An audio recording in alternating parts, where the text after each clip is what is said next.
Hi guys, happy Saturday morning. I hope wherever you are in the world, it is productive and you are full of joy this morning. Early this morning when I was doing my studying and my reading, I was like, okay, Papa, what is it today that you would like for me to say to everyone? What is it that we all need to hear? What is it that you just really want them to know? And it took me back to a conversation that I had with my mom the night before, and I was just talking to her about my childhood, and we were laughing at some stuff, and she was like, oh yeah, I stayed on my knees a lot for you. You're the only child out of all the kids that I have. You're the child that kept me on my knees and just kept me praying, and you kept my faith up and you kept my hope up. And I was like, thanks a lot. And she was saying something that I said, and she looked at me and she was like, but I'm grateful.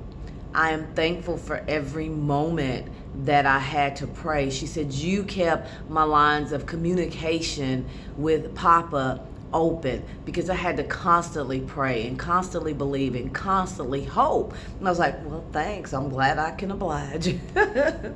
But that was what my studies was this morning, about being grateful and about being thankful for every little thing that someone gives you and that someone does for you, and the words that they say and the things that they speak into your life. Being grateful. I don't care if it's a paper clip. If the person in the cubicle took the time to hand you a paper clip that you did not have, be thankful and grateful and honor and value them, because they could have just helped your work along a little bit further. They could have saved you like 15 minutes from you getting up from your desk, walking into the coffee or to the supply room. They saved you some time. So be thankful and grateful for them doing that.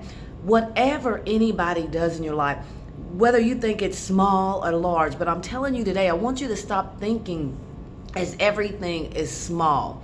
And this is what I mean. If somebody gives you a jacket, right? And somebody gives you the car of your dreams, right? Say the car of your dreams is a Lamborghini. And I'm using that's my grandson's favorite car. So if someone gives him a jacket and someone gives him a Lamborghini, he should hold both those people at the same standard, because they each gave him something that they could give him and they wanted to give him, and they gave it to him out of the bottom of their heart, out of the kindness, out of the love, because they wanted him to have a gift. They wanted to change his life in some kind of shape, form, or fashion.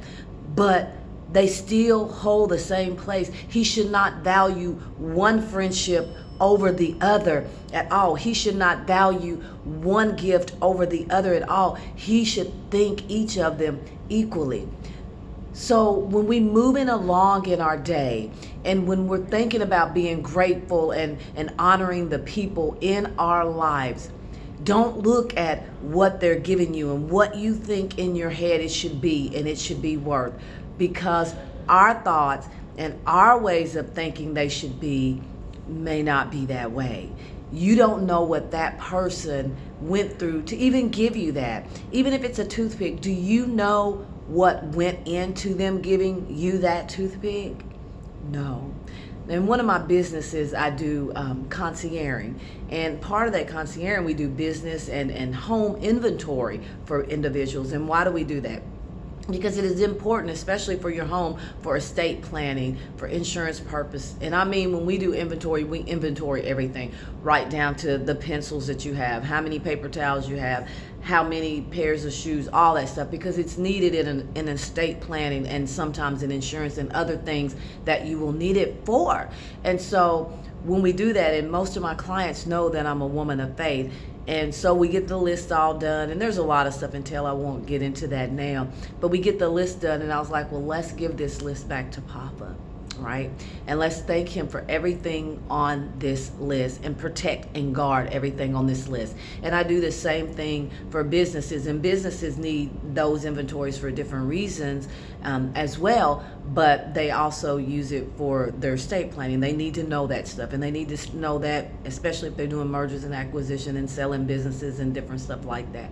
And like I said, we won't get into that now, but I tell them to be grateful of everything that they've accomplished in their business, even right down to the paperclip, even right down to one sheet of paper. Be thankful, be grateful.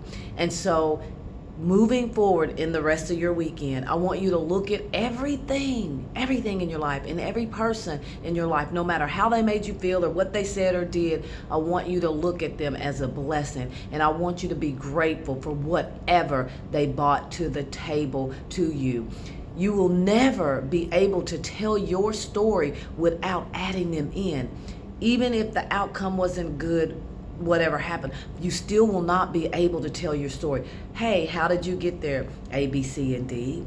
Hey, how did you accomplish that? Oh, well, let me tell you. So if you're not being grateful, I'm suggesting to you today, take a look at your heart. Look at your heart. Be grateful for what people have done for you. And you also make sure that you're leaving an impression with them that you want to do it because you love them, not because you have some hidden motive. Now go out and have a bold and unique weekend.